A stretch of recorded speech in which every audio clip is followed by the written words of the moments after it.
magaalada Laascaanood shalay galkii dambe waxaa ka daayay roob ay ku diirsadeen shacabka ku dhaqan magaaladu.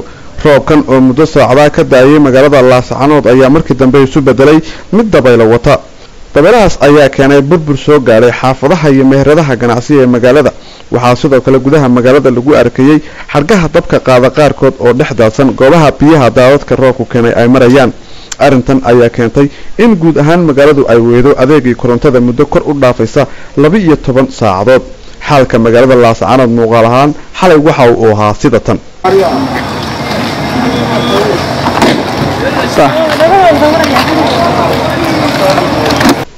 shacabka magaalada ayaa cabasho ka muujiyay adeega korontada ee xalay ka maqnaa magaalada, balse mas'uul u hadlay shirkadda xooga korontada ee Lesco ayaa sheegay in korontada ay hawada ka saareen sababo amni dartood ka gadaal markii xarka badan oo markaasi goobihii burburay ay lahaayeen ay soo dhex galeen daadadkii uu keenay.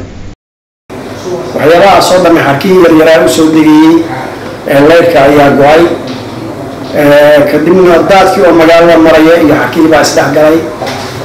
markii aanu aragnay shirkadda leerka ay aragtay Lesco in khatar ay dadka ku jiraan oo ay dadku dhiman karaan xarkaha yaryar ee go'ay ee biyaha ku dhex jira, leerka ayaanu daminay. waxaanu u daminay badbaadada shacabka magaalada ku nool darteed ayaanu u daminay. runtii kadibna waxaanu samaynay gurmad inaanu bal ku dadaalo in wax laga qabto.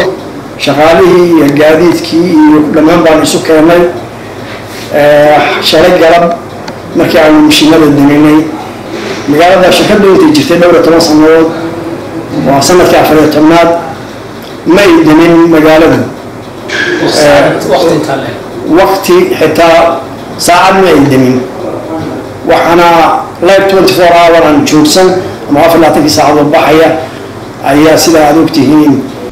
dhinaca kale roobabkii xalay daay waxay saameyn weyn ku yeesheen xaafadaha waaweyn ee magaalada Laascaanood, kuwaasi oo noqday intooda badani goobo biyo fadhiisad ah. maamulka degmada Laascaanood oo maayarka degmadu hormuud u yahay oo ka duulaya sidii arintaasi wax looga qaban lahaa ayaa xaafadaha magaalada ka sameeyay hawlgallo markaasi lagu banaynayo meelo ay biyahaas daadku maraan. runtii way soconayaan ilaa iyo muddo way soconayaan inkastoo runtii in dawladda hoos xog qaban karo mar haddaan dadweynaha shacabka la shaqeyn.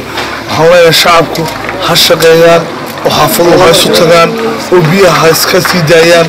laakiin waxa mushkilada haddii xaafadii biyo isku celiyaan oo xaafad walba xaafadii biyo isku celiso hadhow cidda la yarsanayaan aanu garanayno. runtii jirtaa qorshe annaga iyo qolada aan ganacsado oo wadno runtii baa jirtaa oo doonayaan iska kaashano sidii wadooyinkan oo dhan runtii wixii wadooyinku way furan yihiin. mushkiladaadku waxaa weeyaan ciid suuli iyo dhagax baa meel walba la dhigayaa.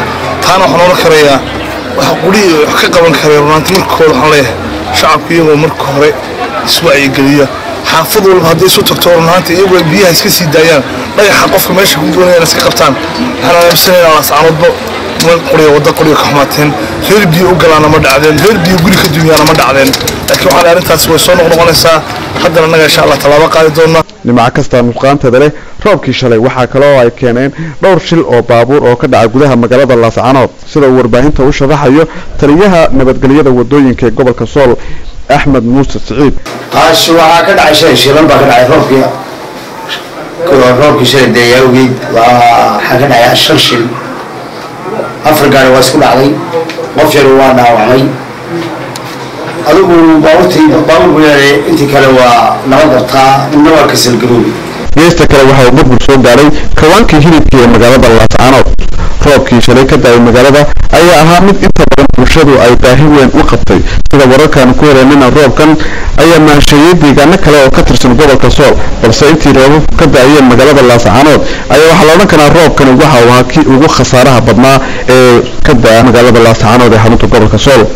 محمد عثمان عبد النور تلفزيون عالمي كالسن لاascaanood.